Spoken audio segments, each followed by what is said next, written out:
hard to believe, but Elvis Presley would have turned 80 years old today, but his music and his legacy, of course, live on. And a big celebration is planned at the King of Rock and Roll's legendary home, Graceland. Elvis's former wife, Priscilla Presley, is there. She's with us now. Priscilla, good morning. It's good to see you. Thank you, and good morning to you. Just thinking about Elvis being 80 years old had he lived, I think a lot of us go, wow, where did the time go? What are you feeling today as you mark this day? Just that, where did the time go? It's hard to believe, 80 years old. It makes you realize how young he was when he passed, which was only 42. So that, to me, is just mind-boggling, the fact that he was so young when he passed, and I felt that he still had so much he wanted to do. You ever think about what might have been, how he may have lived the rest of his life had he had that chance? Yeah, I think definitely music would always be in his life. He loved it. It was in his blood. He was born to be who he was, truly.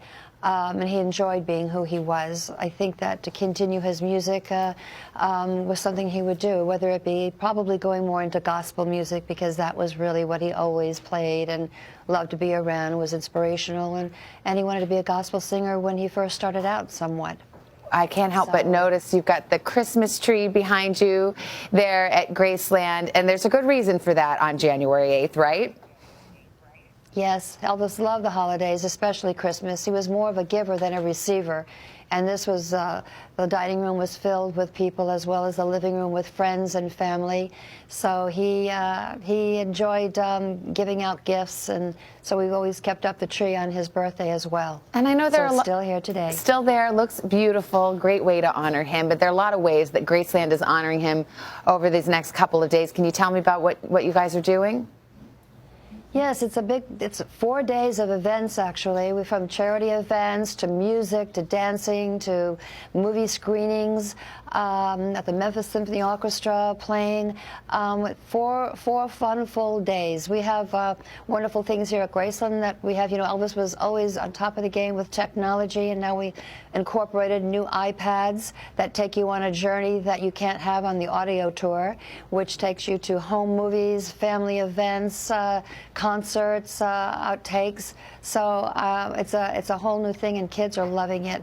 And which reminds me that this generation now, it's less than our visitors, obviously a little bit under our visitorship, as you know, Elvis had already passed, and they're now discovering Elvis and through these iPads, because they get to go and take them, and they know how to use them more than we do, actually. So they go everywhere on the tour and on the journey all around Graceland. So we have good, nice things that's expanding and taking us into new technology. It's amazing the staying power he has. You, by the way, have 4 grandchildren now, right? Do any of them have the musical gene that you can tell? Oh, I think there's definitely some talent there. In fact, we have our proclamation of Elvis Presley Day coming up a little later, well, actually a little later this morning. So it's about, what, 4 degrees out, so we're hoping all the fans will be there. They're coming from all over Europe, Asia, Australia. This is a big day. Thousands of fans will be here to celebrate his 80th birthday. What? Yes. It's great to take a pause and think about him and think about his contribution to music. Priscilla, thank you for being with us this morning. Really appreciate it. Thank you so much. Thank you.